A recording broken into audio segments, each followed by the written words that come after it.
Oui.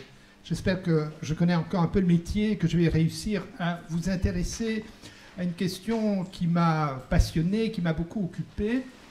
Je viens surtout parce que je soutiens de tout cœur l'Association française pour l'information scientifique qui publie notamment la revue Sciences Pseudosciences à laquelle je collabore très activement. Dans chaque numéro, je fais un article de psychologie, par exemple sur les obsessions, sur les phobies, mais aussi des articles critiques, j'en ai fait un tout récemment, sur l'effet de détérioration dans les psychothérapies, parce que, bon, il ne faut pas croire que les psychothérapies, ça fait toujours du bien. C'est comme les médicaments, ça peut parfois aussi faire beaucoup de tort. Donc voilà, je viens surtout en tant que représentant, si vous voulez, de la FIS et de la revue Sciences Pseudosciences, que je suis très heureux de pouvoir, de cette façon, promouvoir aujourd'hui. Alors oui, je viens vous parler de cette vieille amie qui est devenue ennemie, en quelque sorte, de la psychanalyse. Et je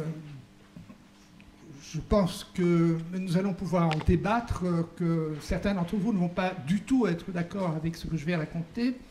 Je vais essayer de dire ce que j'ai l'intention de transmettre en 1 heure à peu près, de manière à ce qu'il y ait quand même encore au moins 3/4 d'heure de discussion, et où les personnes qui ne sont pas du tout de mon avis puissent prendre la parole et défendre en quelque sorte ce que je considère comme, si vous voulez, un bateau vermoulu qui prend l'eau de toutes parts. Je pense que la psychanalyse, sauf en France et en Argentine, et un peu au Brésil aussi, c'est une discipline qui est en train de sombrer, mais pas partout. Et donc, je suppose que parmi vous, il y a quelques défenseurs acharnés qui vont pouvoir donner la réplique. Alors, je voudrais commencer par dire qu'il n'y a pas une psychanalyse, mais qu'il y a des psychanalyses. C'est ce que l'on constate, par exemple, dans la célèbre collection que tout le monde connaît, les Que sais-je. Il y a un ouvrage qui s'appelle La psychanalyse et un autre, Le freudisme. Et en effet, le mot psychanalyse désigne habituellement le freudisme, mais pas nécessairement. Il y a des psychanalyses. Alors, qu'est-ce que c'est que la psychanalyse, ou qu'est-ce que c'est qu'une psychanalyse? Le mot psychanalyse a, à vrai dire, été utilisé pour la première fois par Freud en 1896 pour traduire une expression de Janet qui était analyse psychologique. Alors il a traduit ça en psychanalyse, ou plus exactement psychoanalyse. Et le mot a été d'ailleurs repris par d'autres psychiatres qui se moquaient un petit peu de Freud en disant, mais enfin, Sigmund, il ne sait pas que on ne dit pas psychiatre, on dit psychiatre. Pourquoi dire psychoanalyse? Il faut dire psychanalyse.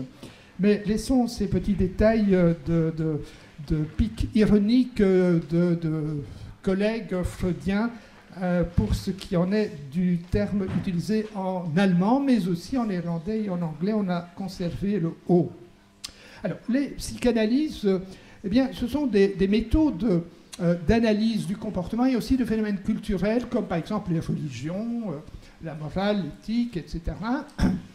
Ça désigne aussi un type de psychothérapie parmi d'autres. Il y a de nombreuses formes de psychothérapie, et aussi une théorie psychologique. Il y a des psychanalyses, des théories psychanalytiques bien différentes. Il y a celle d'Adler, de Jung, de Stekel, celle de Rank, de Ferenczi, de Mélanie Klein, qui n'est pas la même. Celle de Lacan n'est pas non plus la même que celle de Freud. Il y a de profondes différences, bien que Lacan ait toujours dit qu'il faisait un retour à Freud. En réalité, il y a des différences considérables entre les deux conceptions de l'homme. Alors, nous allons nous centrer sur la théorie freudienne parce que c'est elle qui est la plus connue, tout au moins dans les pays de langue française, en France tout particulièrement, où domine donc le freudisme et le lacanisme. C'est la même chose en Belgique francophone. Mon pays est en quelque sorte divisé en deux. Vous savez que c'est un curieux pays, c'est un pays artificiel qui a été créé en 1830 après les défaites de Napoléon, et donc voilà, on a mis là deux peuples très différents, et ils sont finalement assez différents. Je précise que je suis d'origine flamande, ce que vous entendez peut-être à la manière dont je prononce les R, et mon nom Van Rielaar, qui s'écrit avec AE, se prononce A prolongé, comme on le fait toujours en néerlandais ou en flamand. Bien. Donc, nous allons surtout parler de la psychanalyse freudienne qui se caractérise par l'idée que les hommes sont fondamentalement ignorants de la signification profonde de leur comportement. Pour Freud, si par exemple vous avez peur des serpents, bah, c'est en réalité parce que vous avez peur des pénis. Hein. Freud écrit que les gens qui ont peur des araignées, c'est en réalité parce qu'ils ont peur de l'organe sexuel féminin. Il n'écrit pas ça quand il est tout jeune, il écrit ça dans les nouvelles conférences sur la psychanalyse de 1933, hein, en pleine maturité. Il écrit ce genre de choses qui ne convainc peut-être pas tout le monde. Moi, je dois dire, ça fait longtemps que ça ne me convainc plus. Donc, pour Freud, au début, il dit bah, tout le monde peut faire de la psychanalyse, il suffit d'analyser ses rêves, mais petit à petit, il va changer d'avis, il va dire seuls les initiés, c'est-à-dire ceux qui ont fait une psychanalyse avec moi ou chez un des disciples patentés, peuvent s'intituler psychanalystes, et ce sont les seuls qui sont habilités à déchiffrer, si vous voulez, la signification profonde des comportements, en particulier, bien sûr, des conduites pathologiques, mais également des autres conduites de la vie quotidienne, les lapsus, les rêves, etc. Alors la question que l'on m'a demandé de traiter, que Théo m'a demandé de traiter, c'est la psychanalyse est-elle une science? On pourrait ajouter, est-ce que c'est pas plutôt de l'art? Est-ce que c'est pas plutôt une philosophie? Alors, Freud au début pensait faire de la science, mais il a oscillé au cours de sa carrière pour ce qui est de la relation à la science. Et, par exemple, il écrit quand même en 1925, donc déjà il a bien avancé en âge, hein, il est mort en 1939, donc il est né en 1856, donc voilà, il est déjà au sommet de sa carrière, et il définit à ce moment-là quand même la psychanalyse comme un art de l'interprétation, hein, Deutungskunst, hein. Et il ajoute même que ce n'est pas difficile à apprendre, ce qui est également mon avis. En fait, la psychanalyse, ce n'est pas très compliqué. Vous allez voir quelles sont les règles d'interprétation. C'est très simple, en fait. Mais beaucoup de gens l'ignorent. Et il y a un petit malin qui s'appelle Jacques Lacan qui a tout compliqué en rajoutant, si vous voulez, de la philosophie surréaliste et aussi du Kojève, du Hegel, etc., pour rendre les choses très compliquées, même incompréhensibles. Mais en réalité, la psychanalyse, Freud le dit, hein, il n'est pas difficile à apprendre, et effectivement, ce n'est pas difficile à apprendre comme nous allons le voir. Donc Freud écrit à certains moments, en tout cas, que la psychanalyse, c'est avant tout un art. Bon, on dit aussi que la médecine, c'est un art, pourquoi pas la psychanalyse, mais il tient assez bien à cette idée que c'est un art de l'interprétation, hein, un art ou une science, en tout cas, très particulière, et cela se voit bien dans le choix du titre de l'ouvrage qu'il préférait, de son ouvrage chéri, qui est l'interprétation du rêve. C'est le plus gros des ouvrages de Freud, qui fait 700 pages. C'est aussi celui qu'il a toujours préféré, qu'il a le plus remanié. Enfin, il y en a un autre, les 3 essais sur la théorie de la sexualité, il a beaucoup remanié aussi. Mais celui-là, en tout cas, il y a travaillé tout au long de sa carrière, alors que c'est le premier gros ouvrage qu'il publie en son nom, 1900. Et donc, Die Traumdeutung a été traduit en français par La science des rêves. Eh bien, ce titre français est inexact. Et Freud, d'ailleurs, si vous le lisez, dans le premier chapitre, il passe en revue les théories scientifiques du rêve, et dans le chapitre 2, ça commence par l'interprétation du rêve, et il dit « Je ne fais pas de la science comme font tous ces scientifiques, je me rattache à la tradition populaire de l'interprétation ». Et donc les traducteurs, qui ont quand même fini par lire un peu convenablement ce qu'ils traduisaient, lors d'une autre traduction, 1967, les PUF ont modifié le titre « L'interprétation des rêves », ce qui n'est toujours pas une bonne traduction, parce que Freud parle de Traumdeutung, c'est Traum est au singulier, et en effet pour Freud, tous les rêves ont toujours la même signification. Tous les rêves, quels qu'ils soient, même les pires cauchemars, pour Freud, sont toujours la réalisation déguisée d'un désir qui habituellement remonte jusqu'à l'enfance. Et donc la bonne traduction, finalement, c'est l'interprétation du rêve. Hein?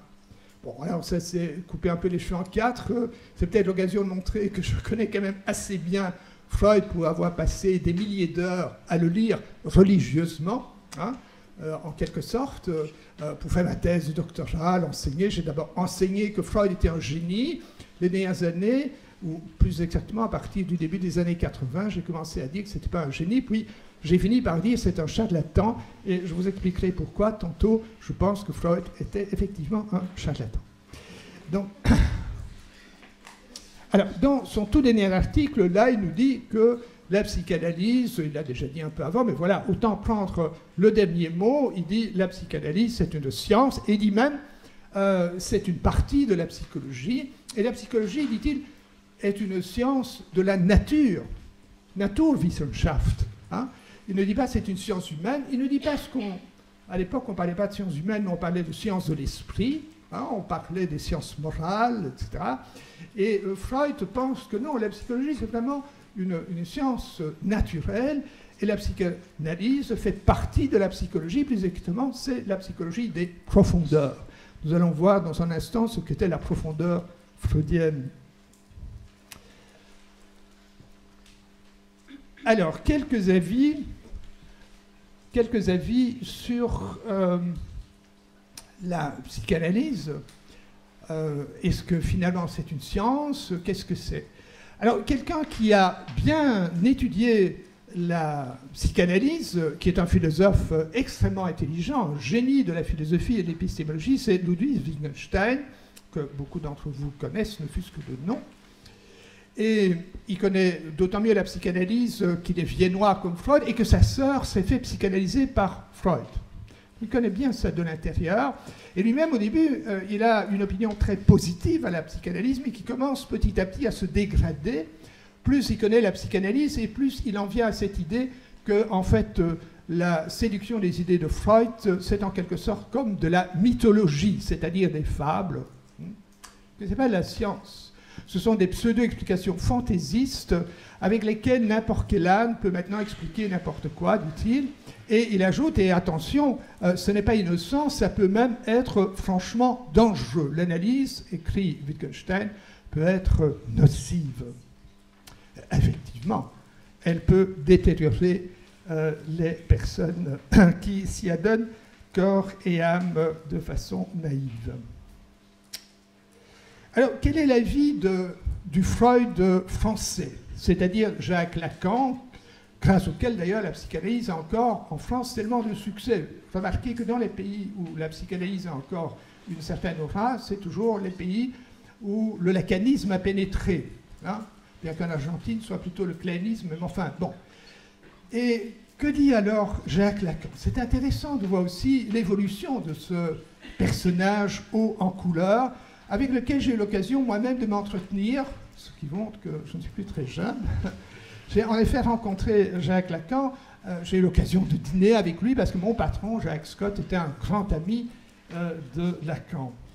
Voilà, il est venu en 1972 à Louvain, dans mon université, et vous pouvez d'ailleurs constater là Jacques Van Drillard qui devait avoir, je suis né en 1944, faites le calcul, donc j'étais à l'époque assistant. Vous voyez comme c'est amusant, comme on était encore habillés à l'époque, hein,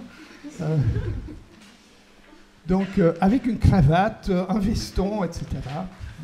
Peut-être pour séduire la charmante personne qui était à côté de moi, qui est d'ailleurs devenue ma femme. Voilà, donc j'ai assisté à cette fameuse conférence que vous pouvez d'ailleurs voir encore en vidéo sur YouTube. Il y a aussi un film qu'on peut voir.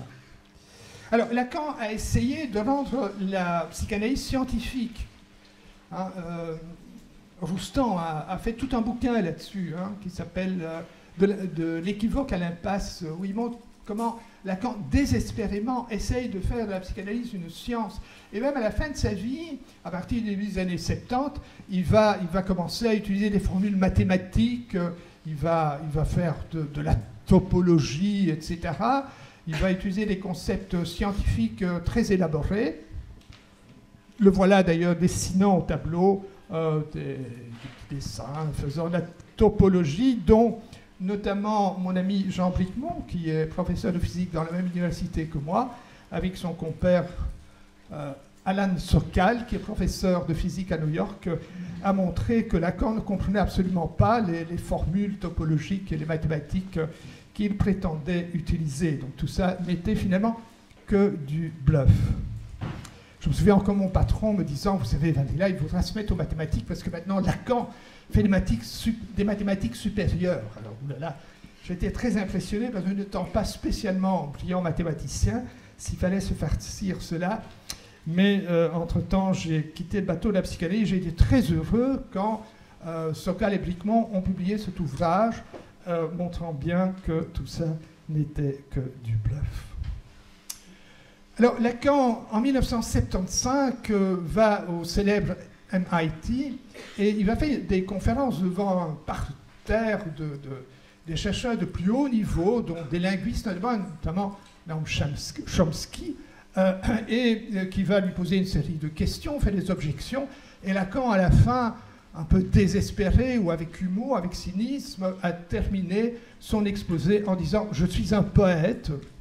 Et Chomsky, après ça, devait dire « Lacan était un charlatan conscient de l'être, qui jouait avec le milieu intellectuel parisien pour voir jusqu'où il pouvait aller dans l'absurdité, tout en continuant d'être pris au sérieux. » Et donc ça a fait un coup à Lacan.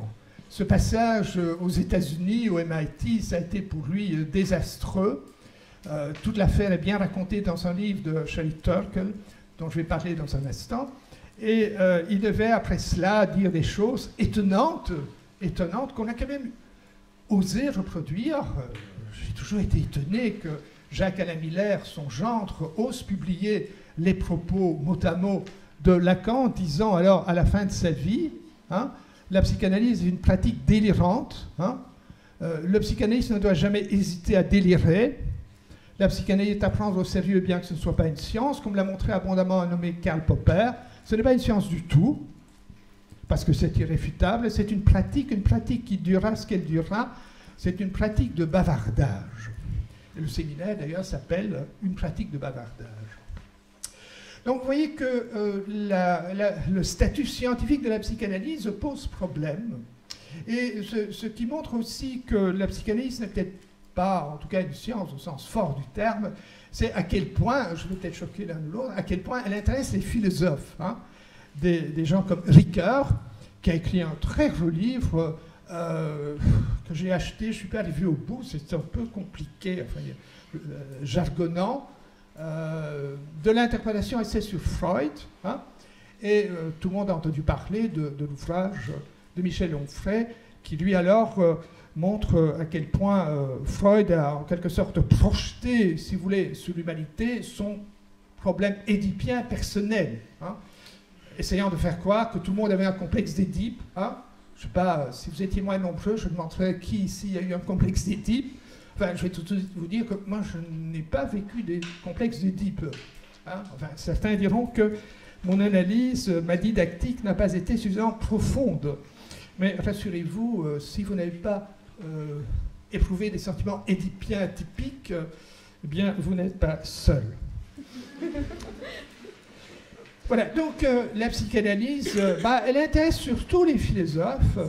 Et ce qu'on voit en France, ce qui est une exception par rapport au reste du monde, c'est que d'abord, il y a un cours de philo consistant en humanité, ce qui a été une très bonne chose. On en parle beaucoup en Belgique. Moi, je serais assez favorable à ce qu'il y ait un cours de philosophie qui remplace peut-être les cours de religion, pourquoi pas. Mais ce qu'on voit, une autre exception, c'est le succès de la psychanalyse quasiment en France. Et une des raisons, ce n'est pas la seule, mais une des raisons est assurément le fait que Freud, que la doctrine freudienne fait vraiment partie du programme du cours de philosophie. Voilà ce qu'écrit mon ami Michel Onfray dans son Crépuscule d'une idole.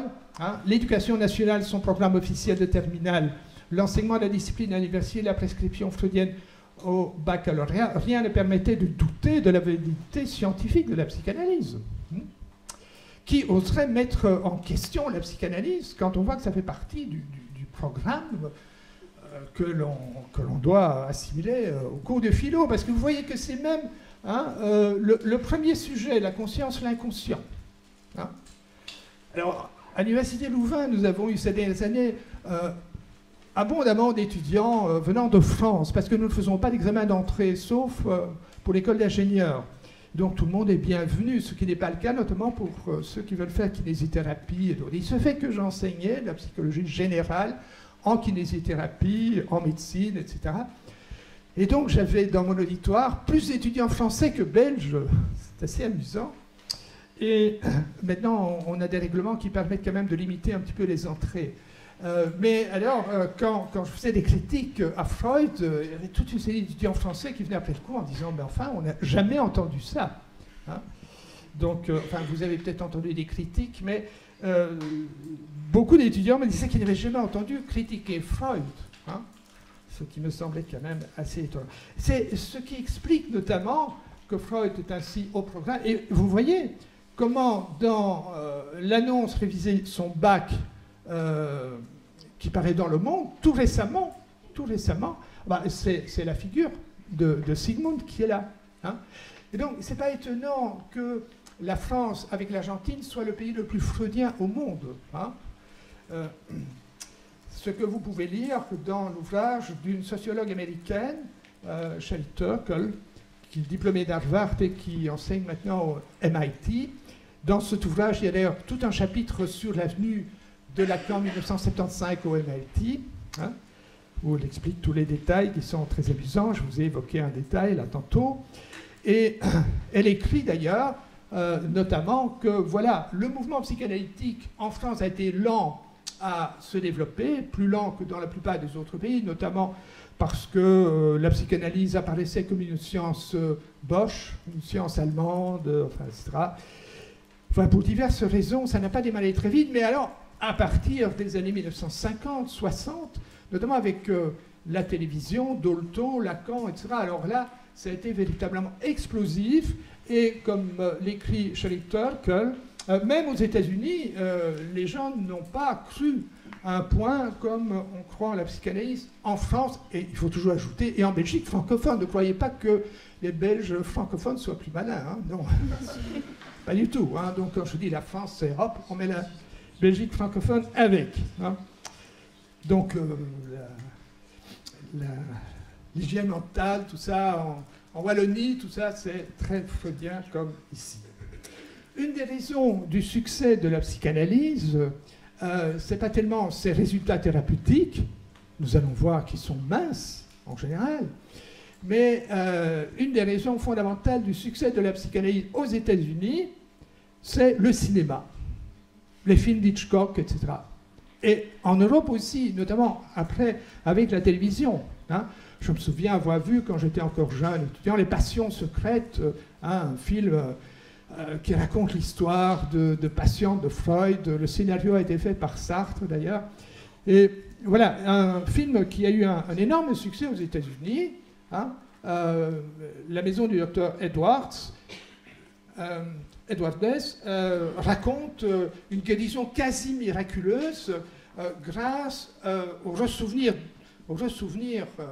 de quelque chose qui était refoulé. Donc c'est vraiment la théorie freudienne à la mode Hollywood, et beaucoup de gens croient encore que lorsqu'ils ont des problèmes, ou que les gens qui ont des problèmes, c'est parce qu'ils ont refoulé un souvenir, une expérience ou un fantasme, et qu'il suffirait de déterrer ce fantasme, et hop, on n'est plus alcoolique, et hop, on n'a plus d'obsession, et hop, on n'a plus de phobie. Non, c'est faux. C'est un énorme mensonge. Ça ne se passe jamais comme ça. Mais c'est ce qu'on voit dans les films. C'est ce que aussi ce brave Woody Allen, très amusant, génial cinéaste, qui lui-même a fait 20 ou 30 ans de psychanalyse, je ne sais plus, eh bien, fait aussi passer dans certains de ses films. Bien, alors, la psychanalyse est-elle une science? Il faut s'entendre sous le mot science. Alors, faisons 5 minutes, si vous voulez, d'épistémologie, très rapidement, parce que là-dessus, on pourrait faire toute une conférence, et même tout un cours d'épistémologie, 30 heures. Mais rappelons donc que le mot science est utilisé de multiples façons. Étymologiquement, et il est encore utilisé comme ça dans le langage courant, science peut désigner tout simplement un savoir. Hein. On parle de la science de la cuisinière, de la science du forgeron, enfin, etc. Il était utilisé d'ailleurs vraiment comme synonyme de connaissance pendant tout un temps, même dans la langue savante. Là, vous voyez un passage de la Bible. Hein.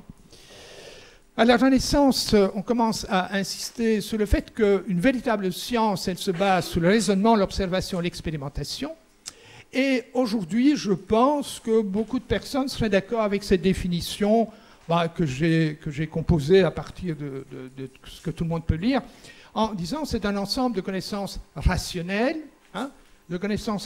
vérifiées de façon objective et méthodique,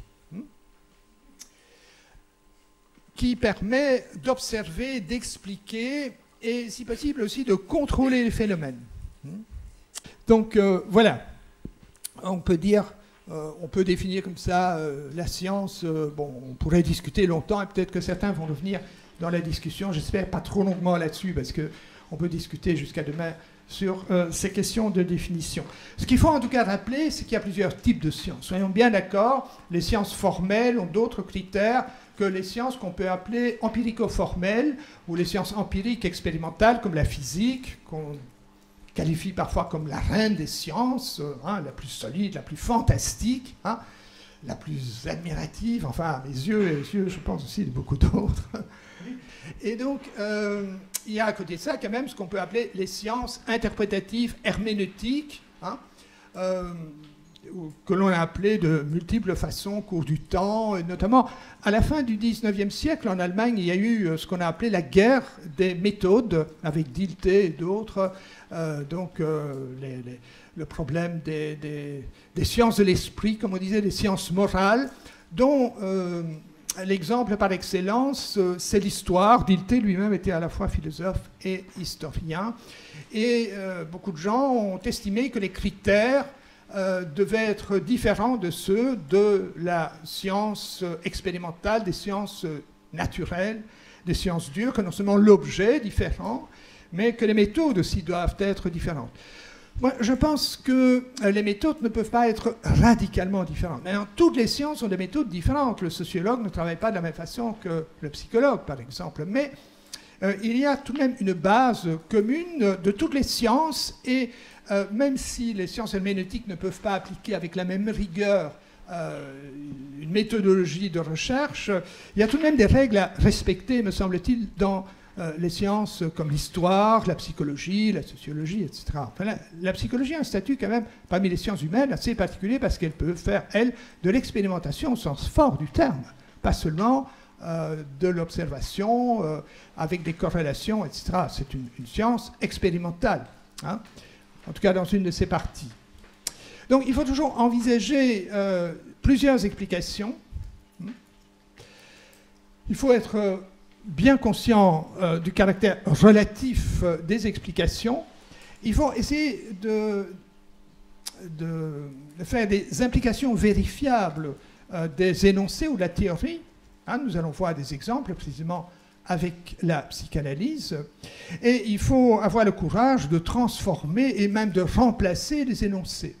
Je pense qu'une science se caractérise par le fait qu'il y a des énoncés qui demeurent, heureusement, parce que s'il n'y avait pas, si vous voulez, une certaine accumulation de savoir, on ne pourrait pas faire des opérations à cœur ouvert, on ne pourrait pas envoyer des engins dans l'espace, il n'y aurait pas de GPS, il n'y aurait pas d'ordinateur, etc. Donc, il y a une accumulation des connaissances, mais il y a aussi toute une série de connaissances qui sont périmées, qui sont réfutées, falsifiées au cours du temps.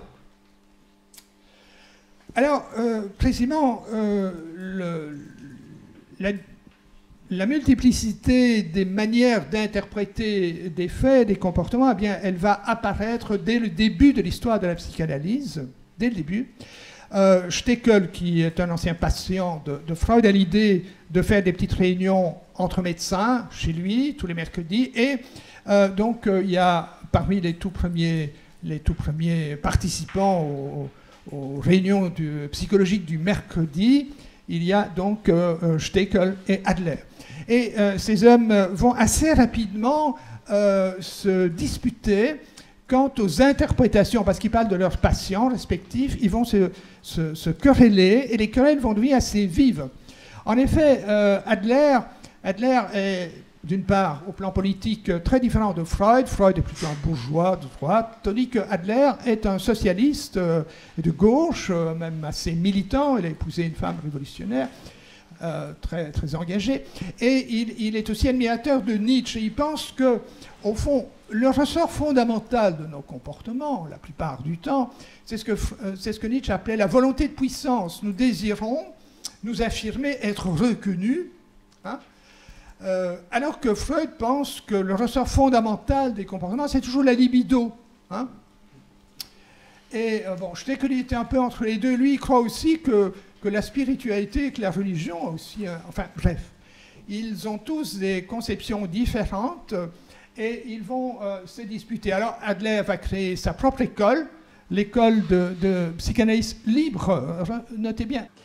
Psychanalyse libre parce qu'il trouvait que Freud était trop dogmatique, et il va donc créer une société pour la psychologie individuelle.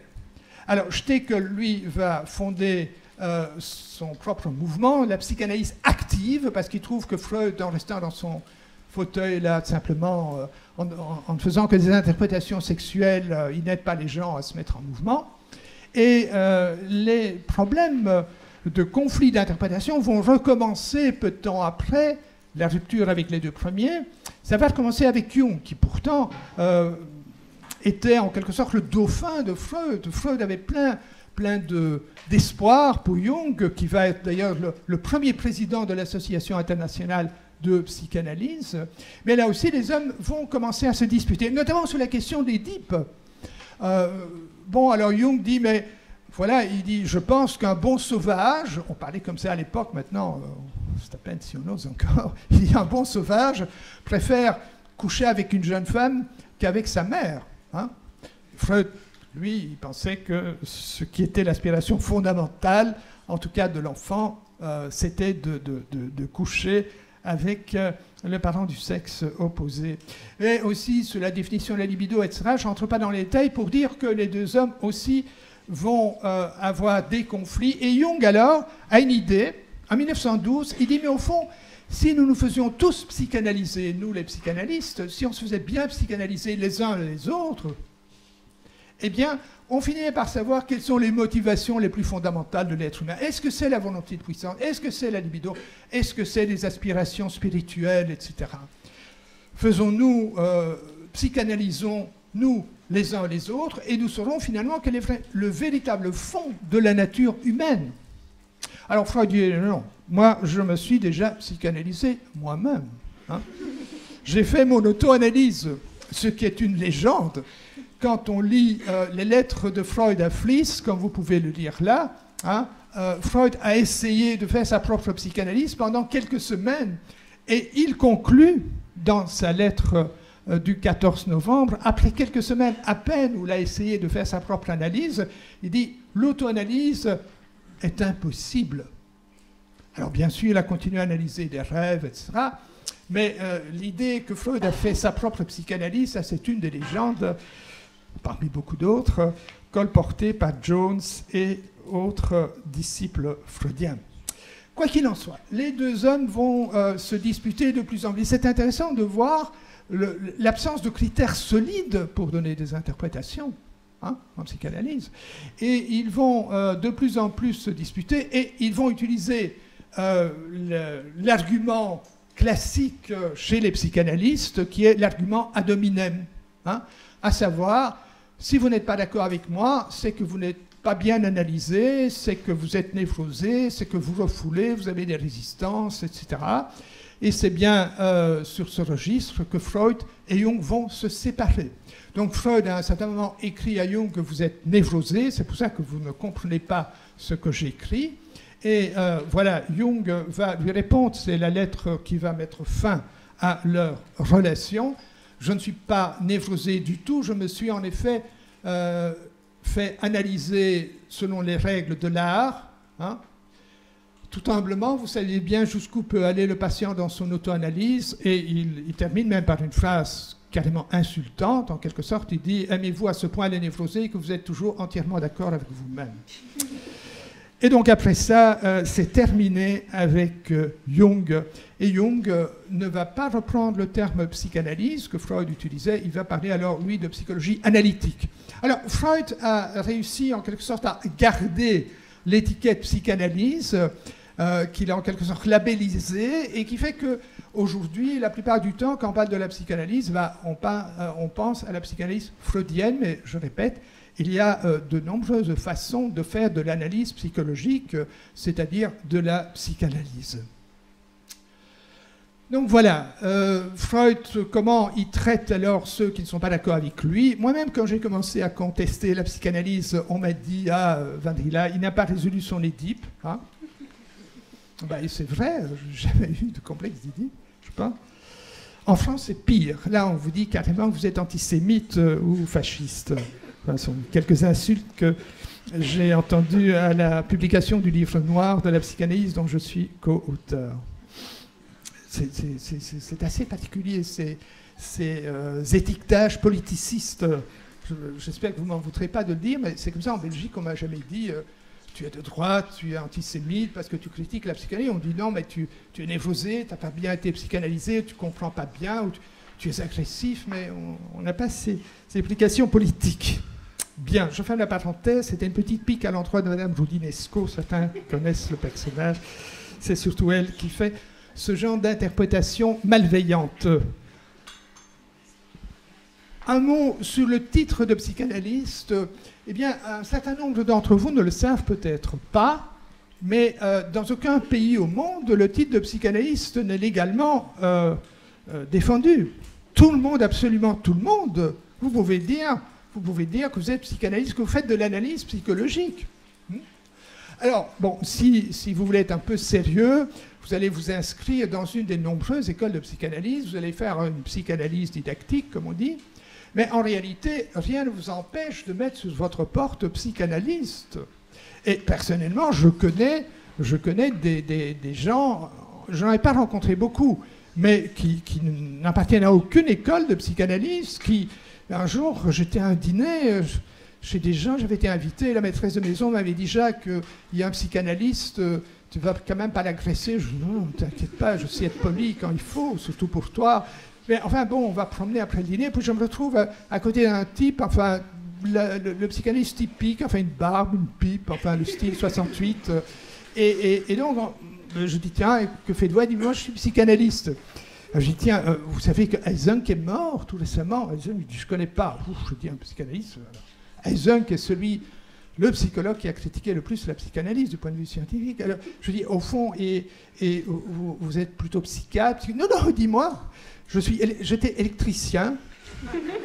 Oui, et alors j'ai fait une dépression. Et alors j'ai été en psychanalyse, j'ai trouvé que c'était vraiment bien et qu'au fond, c'était pas compliqué. Freud lui-même le dit. Et donc voilà, je me suis installé comme psychanalyste, ça marche très bien. Why not? Donc voilà. Hein. Alors, ne confondez pas avec psychothérapeute, psychologue, psychiatre, ce sont tous des titres qui sont légalement protégés. Le psychiatre est quelqu'un qui a d'abord fait la médecine, le psychologue est quelqu'un qui a étudié dans une université comme celle-ci pendant 4-5 ans, c'est ça, 5 ans en principe, comme ça en Belgique en tout cas, et le titre de psychothérapeute est récemment légalisé. Dans certains pays, il faut être psychiatre ou psychologue pour pouvoir faire une spécialisation. Enfin, nous reviendrons éventuellement dans les questions là-dessus. Sinon, renseignez-vous, vous trouverez ces distinctions facilement sur n'importe quel site. Mais j'avance parce que je vois que l'heure coule à toute allure. Alors, la méthode freudienne, en quoi consiste-t-elle? Eh bien, le psychanalyste écoute. Hein, classiquement, Freud nous dit des associations libres, c'est-à-dire que le client, l'analysé, le patient, appelez-le comme vous voulez, dit absolument tout ce qui lui passe par la tête, même si ça paraît inconvenant, grossier, peu importe. Il dit tout ce qui passe par la tête. Et alors il est couché sur un divan, ce qui est relativement confortable. Hein. Et le psychanalyste, alors lui, va construire des interprétations. Alors j'insiste sur le mot construire, parce que, comme nous allons le voir dans un instant, personne ne voit directement l'inconscient. Les significations inconscientes sont toujours construites, inférées. Hein. Personne ne voit l'inconscient directement. C'est toujours une construction, l'interprétation bien sûr. Et Freud, il va construire ses interprétations à partir surtout de rapprochements qu'il va faire entre ce que dit le patient maintenant et des événements de son passé, et même de sa toute petite enfance, parce que Freud pense que les névroses, tout ça, ça se construit déjà, ça s'élabore avant l'âge de 5 ou 6 ans. Donc il va falloir retourner très très loin dans le passé, dit Freud. Mais il va également utiliser deux autres clés, qui sont le décodage symbolique et les jeux de mots, en quelque sorte. Alors, exemple du décodage symbolique que Freud écrit dans l'interprétation des rêves, que si vous rêvez d'un objet en longueur, hein, canne, tronc d'arbre, parapluie, etc., tout ça, ce sont des pénis. Hein. Si vous rêvez de ça, ben, voilà. Alors, il y a une anecdote amusante, je ne sais pas s'il est réel, mais on la raconte très souvent. C'est que, c'est Jones d'ailleurs qui l'écrit dans sa biographie de Freud, et il dit qu'un jour, il y a un des élèves de Freud qui regarde Freud qui était en train de tripoter son cigare, et il avait un petit sourire, et Freud lui aurait dit, parfois un cigare n'est rien d'autre qu'un cigare. Mais qui décide de ça? Pourquoi est-ce que, quand même, ce cigare ne serait pas un pénis, après tout, hein? C'est bien possible, inconsciemment. Inconsciemment, bien sûr. Ou peut-être qu'un cigare n'est toujours qu'un cigare. Alors, les interprétations, parce que Freud appelait les mots ponts, hein, porte, bruc, eh bien, c'est surtout Lacan qui a utilisé. Alors, on trouve des exemples chez Freud, bien sûr. Si vous lisez L'homme au rat, par exemple, etc., il y a de très jolis exemples. Alors, j'en ai pris un que j'ai trouvé très amusant. J'ai lu par hasard ce livre. Je lui ai fait un long voyage. Et alors, j'avais emprunté cet ouvrage de Dolto. Je me dis, tiens, plutôt que de lire une bande dessinée, autant lire Dolto. Et donc, j'ai lu avec stupéfaction, dès le début du livre, à la page 19, une conférence qu'elle a faite 2-3 ans avant sa mort, donc au sommet, si vous voulez, de son art. Elle explique là que les enfants qui ont des problèmes de lecture, c'est parce qu'ils sont en train de fantasmer sur le lit de leurs parents. Et l'argument essentiel, elle n'a pas fait d'enquête méthodique là-dessus, voir des enfants, faire des échantillons, tout ça. Non, c'est des jeux de mots, hein, des jeux de mots à la Freud et à la Lacan, hein, comme vous pouvez le voir. Là, elle dit, voilà, le mot lire est un mot qui, pour certains enfants, pas tous quand même, hein, éveille quelque chose de terriblement tabou, c'est le lit conjugal.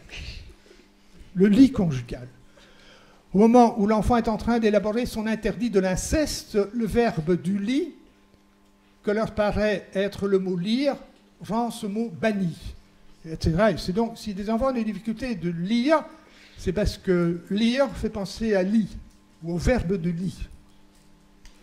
Je me souviens que ce type de raisonnement m'avait fort choqué à l'époque où, jeune psychologue, psychanalyste, psychothérapeute, je travaillais dans un centre d'obédience psychanalytique, où un de mes collègues, triomphalement, avait dit, j'ai vu une étudiante cet après-midi qui a peur des examens, et ça doit être un problème de masturbation, me dit-il.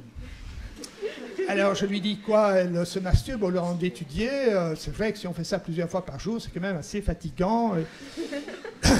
Non, elle a peur des sexes à main, Elle me dit, tu veux un dessin ou quoi? Ah, des sexes à main. Ah oui. Masturbation, ça vient de manus, la main. Oh. Oui. J'avais pourtant pratiqué, comme tout adolescent, ce genre d'activité, mais la connexion était un peu difficile. Et je me suis dit tout de suite, mais en fait, si cette étudiante avait été flamande, l'examen se dit tentam, masturbasi, hein, le mot est à peu près le même qu'en français, c'est international, je pense. Bien, voilà. Alors, après ce petit moment, revenons à des choses beaucoup plus sérieuses, à savoir ce que dit Karl Popper, c'est moins marrant. Karl Popper nous dit que les théories de Freud et d'Adler étaient non testables parce que irréfutables. Et Karl Popper en a fait l'expérience, parce que lui-même est allé travailler tout jeune chez Adler, parce qu'il était à la fois marxiste et intéressé par la psychanalyse, et un jour il voit un enfant et qui a des difficultés, et ça ne lui paraît pas du tout conforme à la théorie d'Adler. Alors il expose le cas Adler, et Adler, en un tour de main, explique que, en passant par l'inconscient bien sûr, eh bien, ça explique parfaitement le cas de l'enfant. Et alors, Popper dit, mais comment en êtes-vous si sûr? Et Adler répond, à cause ou grâce à mon expérience 1000 fois répétée. Sur quoi Popper dit, bon, et alors ça serait le 1001e cas qui prouve sans doute la théorie.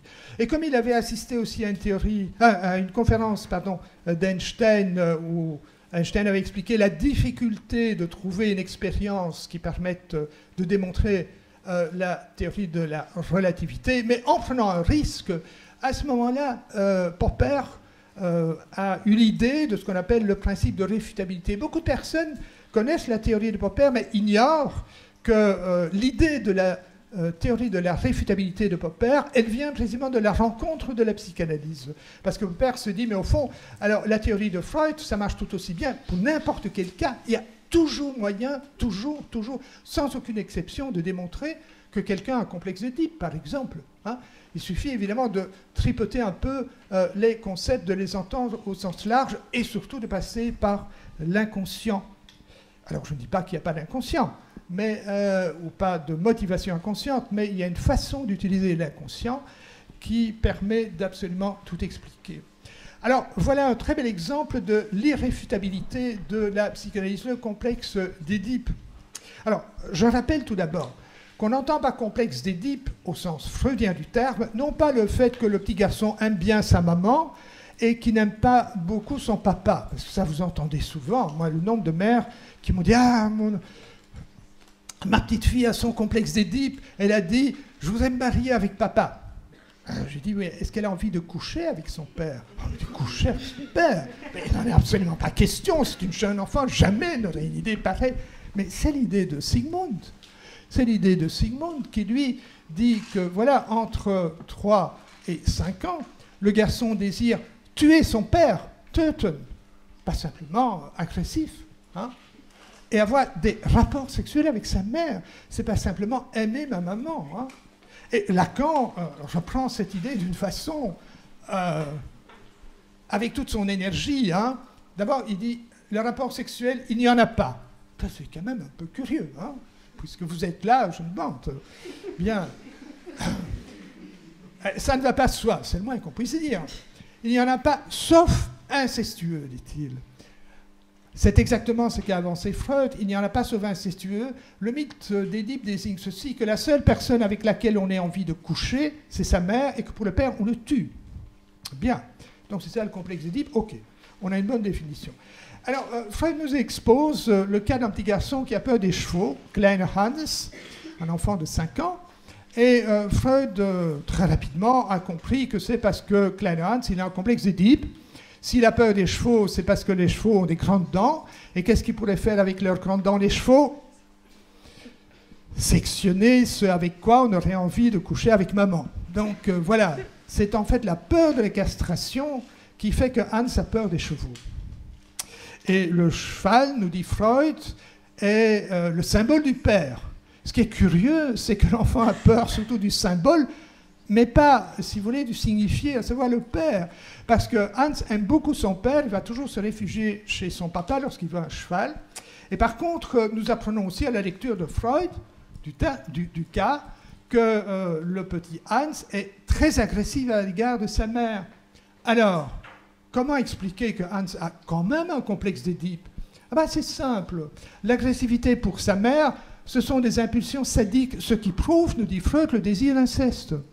Quant à l'amour pour son père, c'est une formation réactionnelle. Si Hans est tellement affectueux avec son père, c'est parce qu'inconsciemment, il a envie de le tuer. Simple. Avec un tel raisonnement, je me demande qui n'a pas de complexe d'Oedipe.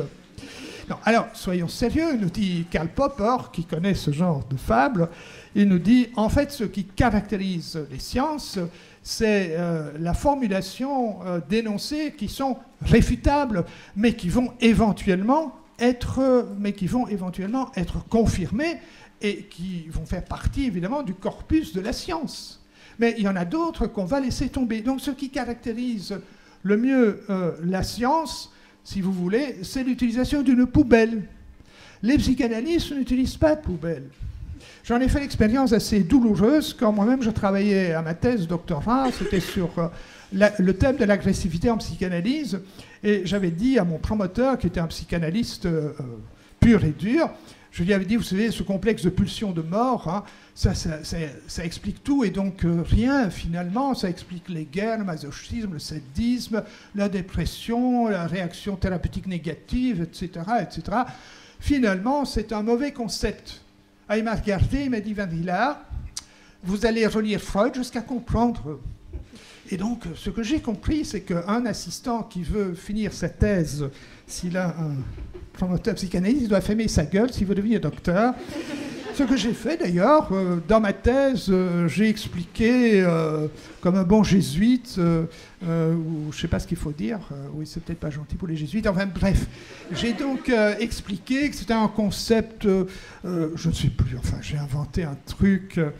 Donc tout ça est passé, j'ai été nommé professeur, d'abord changé de cours, etc., faisant partie de la bonne équipe, et c'est seulement après alors que j'ai commencé à dire ce que je pensais de plus en plus, ce qui, pour mon ancien patron, a été une catastrophe. Surtout, il avait deux assistants, et l'autre, c'était pas mieux, parce que celui-là, il était allé à Vincennes, et il était devenu tout à fait gauchiste. Alors que mon patron était psychanalyste, mais quand même très, très de droite. Et donc, il a été... Moi c'est parce que moi, je venais tout le temps avec la science, et l'autre venait toujours avec la politique. C'était vraiment... Il était à plaindre. Il est mort d'ailleurs assez jeune. Je ne sais pas si j'y suis pour. Bien. Voilà ce que disait Freud. Hein. Bon, alors Freud, me direz-vous, nous allons revenir tantôt à changer parfois d'avis. Oui, une fois sûrement. Très, très fort. Nous allons voir la théorie de la séduction dans un instant. Mais sinon, Freud dit, voilà, ce qu'il faut surtout, c'est mettre en liaison les vues précédentes avec ce que l'on pense par la suite. Alors, est-ce qu'on peut dire la psychanalyse est une pseudo-science? Ben, en fait, on peut déduire de la psychanalyse des énoncés réfutables. On peut y revenir tantôt, mais je crains de ne pas avoir le temps de bien développer ça. Quoi qu'il en soit, certains auteurs, certains épistémologues, comme par exemple Cioffi, eh bien, vont dire que... Ah oui, là, il y avait une très... Cette dia, je l'ai un peu loupée. Donc, vous voyez que Freud, quand même, à la fin de sa vie, devient beaucoup plus nuancé. Au début, il dit, voilà, si vous ne me croyez pas, vous êtes névrosé, vous avez des résistances, etc., etc. À la fin de sa vie, par exemple, dans son tout dernier livre, eh bien, il va reconnaître qu'au fond, les interprétations de signification inconsciente sont toujours des inférences. Et que donc, ça peut donner lieu à des grandes différences entre les psychanalystes. Bien, oui, alors je reprends l'idée là de la pseudoscience parce que irréfutable. Eh bien, quelqu'un comme Frank Cioffi, qui est un remarquable épistologue de l'Université du Kent, fait remarquer qu'il y a quand même des énoncés que l'on peut opérationnaliser en quelque sorte, et donc éventuellement valider parce qu'ils sont réfutables. Mais, nous dit Cioffi, la psychanalyse est quand même une pseudo-science. Parce que Freud, eh bien, il vraiment n'était pas du tout rigoureux. Et même, parfois, il travaillait n'importe comment, il mentait. Et une chose absolument incroyable, et qui vous montre bien la dévotion qu'ont les gens pour Freud, c'est qu'il a fallu attendre 1974 pour que Cioffi fasse le rapprochement entre des textes du tout début de l'œuvre de Freud et d'autres. À savoir qu'au début, Freud dit, voilà, tous mes patients, mes patientes en particulier, sont névrosées parce qu'elles ont subi des sévices sexuels. Mais, dit-il, oui, je vois, il est à peu près l'heure pour la discussion. Je voudrais encore parler au moins 5 minutes. Ça permet déjà de répondre à des objections, d'ailleurs. Et il va donc affirmer que c'est toujours des faits réels, dit-il, toujours des faits réels. Mais, dit-il, ils sont très difficiles à mettre en évidence. Et il faut parfois plus de 100 heures pour les mettre en évidence. Il faut véritablement arracher, morceau par morceau, ces souvenirs. Aucune de mes patientes, pratiquement, ne se rappelle de ses vies sexuelles. C'est très difficile de les faire remonter à la surface. Et qu'est-ce qu'il va dire quelques années plus tard? Il va dire que c'est les patientes qui l'induisaient en erreur. Alors, quand on met ces textes l'un à côté de l'autre, les textes de 1896 et les textes d'après 1900, où Freud dit les patientes me racontaient continuellement qu'elles avaient des désirs pour le père ou qu'elles avaient été séduites par le père, et tout ça, c'était en fait le complexe d'Édipe. Donc, vous voyez à quel point Freud a peu de rigueur. Hein. Dans un premier temps, il dit voilà, ce sont des faits réels, mais très difficiles à trouver. Et dans un deuxième temps, il va dire, oui, mes patientes me racontaient tout le temps ces histoires, bon, et en réalité, ce n'était que des fantasmes. Et il va alors développer, c'est une des grandes modifications dans l'histoire de la psychanalyse freudienne, l'idée que, notamment, les sévices sexuels ne sont que des fantasmes. De manière générale, d'ailleurs, la psychanalyse subjectivise en quelque sorte les problèmes. C'est toujours dans l'inconscient, hein. Si les ouvriers manifestent, c'est parce qu'ils n'ont pas résolu le complexe d'Édipe, etc. Donc, contrairement, par exemple, à la psychologie scientifique, aux théories comportementales qui vont toujours voir la personne en situation et tenir beaucoup compte de l'environnement, des stimuli, des renforçateurs, des conséquences du comportement. Vite, quelques mots sur la thérapie. Je vais essayer de faire ça en 5 minutes. À toute allure, donc, pour dire que pour ce qui est des résultats thérapeutiques de la psychanalyse, eh bien, c'est pas terrible. Freud lui-même disait, au fond, la psychanalyse, ça marche pourquoi? Surtout pour les hystériques. On ne sait pas très bien ce que les hystériques. Hein. Je ne sais pas si quelqu'un a des définitions, on peut y revenir tantôt. Mais quoi qu'il en soit, on vous a peut-être expliqué que le premier cas de l'histoire de la psychanalyse, c'est celui de Anna O. Bertha Pappenheim, qui souffrait d'hystérie et qui, grâce au traitement de Breuer, qui a été un peu le mentor de Freud, elle a été délivrée absolument de tous ses symptômes. Eh bien, ça, c'est une légende. C'est une légende, c'est un mensonge assez scandaleux. Parce que Ellenberger, qui est un psychiatre et historien de la psychiatrie, a découvert un jour les papiers, les dossiers de cette patiente qui avaient été envoyés à l'Institut psychiatrique de Kreuzlingen, chez les Binswanger, et en réalité, le traitement de Breuer l'avait complètement détraquée. Elle était devenue morphinomane et Breuer ne savait absolument plus quoi en faire. Elle était venue pour une toux que Breuer avait qualifié d'hystérique, et elle avait fini à l'Institut psychiatrique. Donc il faut savoir, c'est un cas exemplaire du fait qu'une thérapie peut faire plus de tort que de bien. Et c'est en tout cas l'exemple que Freud a toujours présenté comme un cas de guérison parfaite, en quelque sorte, puisqu'il dit qu'elle a été délivrée de tous ses symptômes, le symptôme, hein, pas tous les symptômes. C'est un mensonge pur et simple. Si vous connaissez des détails sur cette histoire, je vous invite à lire le livre noir dans son édition de poche, ce n'est plus que 15 €. L'ouvrage a été traduit dans de nombreuses langues, y compris le chinois. Vous avez là donc la couverture de l'ouvrage en grec, hein, pour ceux qui viennent de ce pays. Et autre exemple, Freud va dire à une conférence qu'il fait devant ses collègues, ses confrères, qu'il a guéri 18 hystériques. Et le professeur de psychiatrie, von Kraftebing, qui est là, dit que ça ressemble un peu à un conte scientifique, cette histoire que raconte Freud. Et en effet, c'est une légende, c'est un conte. Parce que l'on a découvert les lettres, on a plutôt pu sauver les lettres de Freud à son ami Fliess de cette époque. Et qu'est-ce qu'on lit dans les lettres à Fliess, qui ont finalement été publiées dans leur intégralité? C'est qu'à l'époque, Freud n'a pas guéri une seule personne. Voilà. Aucune. Il écrit, donc, quelques jours après la conférence, qu'il n'a guéri encore personne, alors qu'il a présenté 18 cas de guérison en disant, voilà, il suffit de découvrir les sévices sexuels de l'enfance. Et ça va continuer comme ça. avec les neurasthéniques et tout ça. Je n'ai pas le temps de donner d'autres exemples. Ne croyez pas que c'est le seul exemple. Si vous lisez l'excellent petit livre de Michael Borg-Jacobson sur les patients de Freud, où 31 patients de Freud sont maintenant bien connus, eh bien, vous allez découvrir à quel point Freud n'a guéri quasi personne. Évidemment, pas mal de cas étaient qualifiés d'hystériques, étaient en réalité des cas neurologiques, mais il y a même eu un nombre impressionnant de suicides et de tentatives de suicide. Freud était un très mauvais thérapeute, finalement.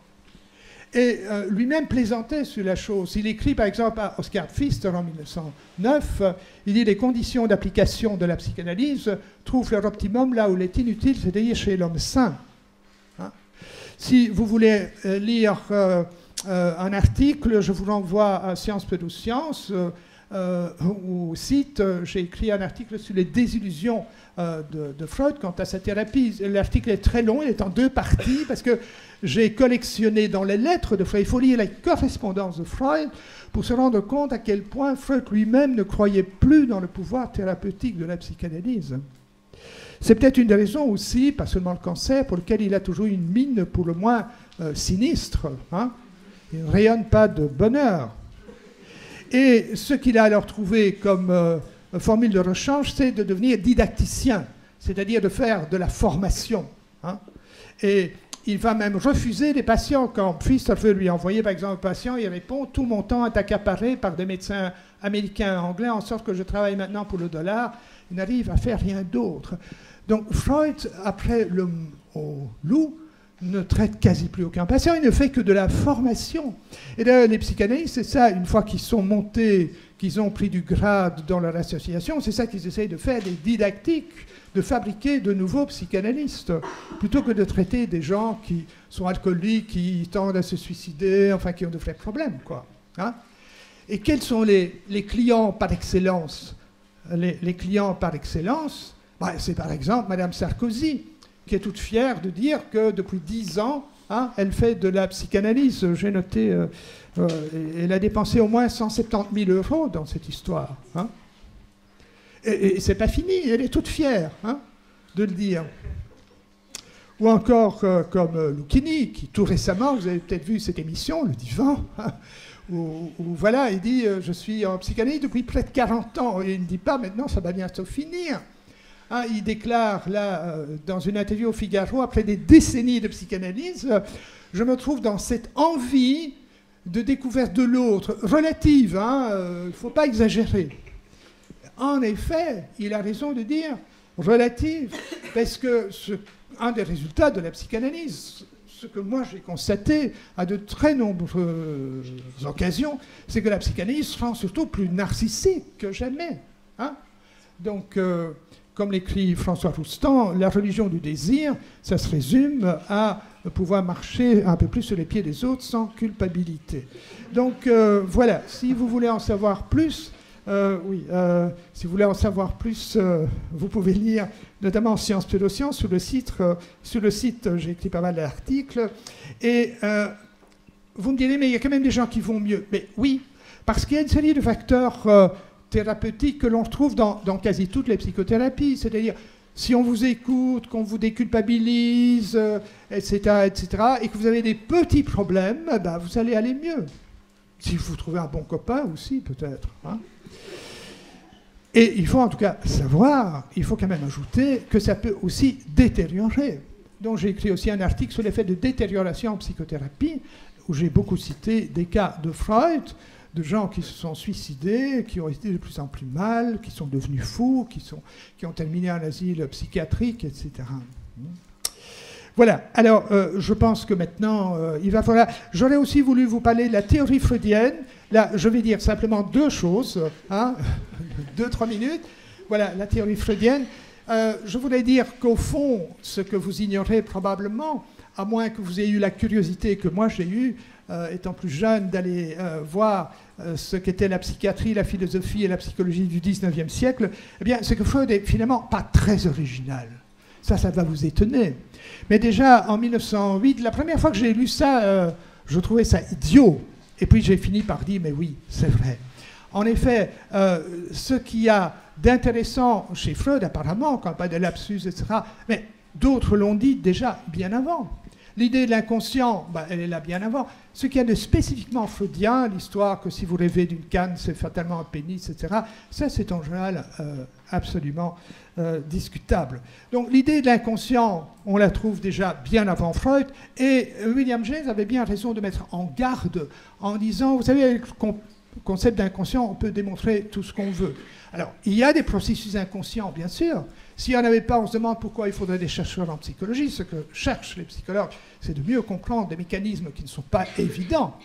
Donc, il y a des processus inconscients, nous sommes bien d'accord, mais il ne faut pas jongler avec cette notion d'inconscient pour démontrer n'importe quoi. Quant au lapsus, beaucoup de gens disent « Ah, il a fait un lapsus freudien. » Il y avait déjà ces explications bien avant Freud. Si vous lisez bien, d'ailleurs, le livre de Freud sur les lapsus, vous verrez qu'il cite d'autres auteurs, comme notamment Mehringer, qui avait écrit un très gros bouquin sur les lapsus. Il y a donc des études sur les énoncés opérationnalisables de la psychanalyse. Eh bien, il n'en reste pas grand-chose de ces énoncés opérationnalisables et réfutables. Et c'est la raison pour laquelle, dans les pays anglo-saxons, qui ont davantage que nous, Européens et Latins, le souci de la vérification systématique, que dans les universités américaines, les universités de grands noms, donc Harvard, Stanford et tout ça, la psychanalyse, elle a été éliminée, sauf dans quelques départements de lettres, comme à l'université de Yale. Voilà, je terminerai avec cette citation de Lacan que vous pouvez lire à votre aise pendant que nous allons recueillir des questions. Je vous remercie pour votre attention, mais c'était un peu long, mais je pense avoir déjà répondu à quelques objections.